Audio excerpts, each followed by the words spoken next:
नमस्कार, आप देख रहे हैं सनसेट टेलीविजन का विशेष कार्यक्रम नेशनल इवेंट्स और मैं हूं आपके साथ मोहम्मद फातेह टीपू। प्रधानमंत्री नरेंद्र मोदी ने हैदराबाद हाउस में सऊदी अरब के क्राउन प्रिंस मोहम्मद बिन सलमान बिन अब्दुल अजीज अल सऊद के साथ आज प्रतिनिधिमंडल स्तर की वार्ता की। प्रधानमंत्री के साथ हुई बैठक में कई मुद्दों पर चर्चा हुई। बैठक में भारत और सऊदी अरब के बीच द्विपक्षीय व्यापार और रक्षा संबंधों को मजबूत करने पर ध्यान केंद्रित करने की बात की गई। मोहम्मद बिन सलमान ने G20 शिखर सम्मेलन के सफल आयोजन पर भारत को बधाई दी। उन्होंने कहा कि भारत और सऊदी अरब अपने उज्जवल भविष्य के निर्माण के लिए मिलकर काम करें। भारत सऊदी अरब स्ट्रेटेजिक पार्टनरशिप काउंसिल की पहली लीडर्स मीटिंग में प्रधानमंत्री ने कहा कि 2019 में इस काउंसिल की घोषणा हुई थी। इन 4 वर्षों में यह हमारी रणनीतिक साझेदारी को और मजबूत करने के प्रभावी माध्यम के रूप में उभरा है। उन्होंने कहा कि भारत के लिए सऊदी अरब हमारे सबसे महत्वपूर्ण स्ट्रेटेजिक पार्टनर्स में से है। इससे पहले राष्ट्रपति भवन में अरब के क्राउन प्रिंस का औपचारिक स्वागत किया गया। राष्ट्रपति द्रौपदी मुर्मू ने उनका स्वागत किया। इस मौके पर प्रधानमंत्री नरेंद्र मोदी भी मौजूद थे। सऊदी क्राउन प्रिंस को गार्ड ऑफ ऑनर दिया गया। भारत और सऊदी अरब के बीच सदियों पुराने आर्थिक और सामाजिक सांस्कृतिक संबंधों को दर्शाने वाले सौहार्दपूर्ण और मैत्रीपूर्ण संबंध हैं। भारत सऊदी अरब का दूसरा सबसे बड़ा व्यापार भागीदार है, जबकि सऊदी अरब भारत का चौथा सबसे बड़ा व्यापारिक भागीदार है। उपराष्ट्रपति जगदीप धनखड़ ने कहा है कि G20 में अपनाया गया नई दिल्ली घोषणा पत्र एक व्यापक दस्तावेज है, क्योंकि यह समृद्ध भविष्य के निर्माण में सामूहिक वैश्विक कार्रवाई का खाका पेश करता है। उपराष्ट्रपति ने अपने संदेश में कहा कि नई दिल्ली में G20 शिखर सम्मेलन के सफल आयोजन और सफल समापन के लिए भारत दूरदर्शी नेतृत्व और पूरी टीम को बधाई।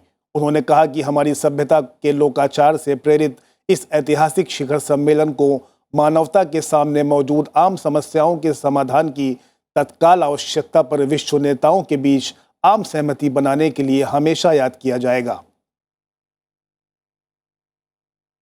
प्रधानमंत्री नरेंद्र मोदी ने कहा है कि स्वामी विवेकानंद ने 130 वर्ष पहले आज के दिन शिकागो में विश्व धर्म संसद में भाषण दिया था। उनका भाषण आज भी वैश्विक एकता और सद्भाव के शंखनाद के रूप में प्रतिध्वनित होता है। प्रधानमंत्री ने कहा कि स्वामी विवेकानंद का शिकागो में 130 साल पहले दिया गया भाषण आज ही के दिन याद किया जा रहा है। वैश्विक एकता और सद्भाव के शंखनाद के रूप में यह भाषण प्रतिध्वनित होता है।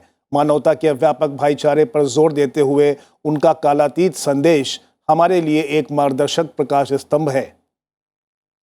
लोकसभा अध्यक्ष ओम बिरला ने भी स्वामी विवेकानंद के ऐतिहासिक भाषण को याद किया। उन्होंने कहा कि शिकागो धर्म संसद में स्वामी विवेकानंद जी के ऐतिहासिक भाषण की वर्षगांठ पर युग पुरुष को नमन। संपूर्ण विश्व का भारत की समृद्ध सांस्कृतिक विरासत से नया परिचय करवाते हुए उन्होंने भारतीयों में भी अपनी संस्कृति के प्रति आत्मगौरव का भाव उत्पन्न किया। उनके विचार आज भी प्रेरित करते हैं।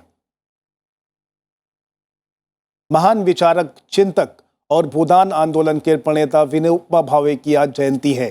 प्रधानमंत्री नरेंद्र मोदी ने उन्हें श्रद्धांजलि अर्पित की है। उन्होंने अपने संदेश में कहा कि आचार्य विनोबा भावे को उनकी जयंती पर श्रद्धांजलि। सामाजिक सुधार और हाशिए के लोगों के उत्थान के प्रति उनका अटूट समर्पण हमें आज भी प्रेरित करता रहेगा। निस्वार्थता और एकता की उनकी विरासत आने वाली सदियों तक मानवता का मार्गदर्शन करती रहेंगी।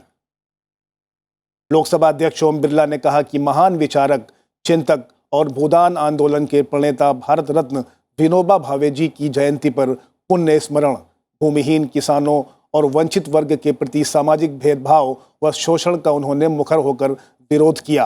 राष्ट्र निर्माण के लिए एक सूत्र में आगे बढ़ने के उनके विचार अनुकरणीय हैं। फिलहाल हमारे विशेष कार्यक्रम नेशनल इवेंट्स में इतना ही। आप देखते रहिए सनसेट टीवी। नमस्कार।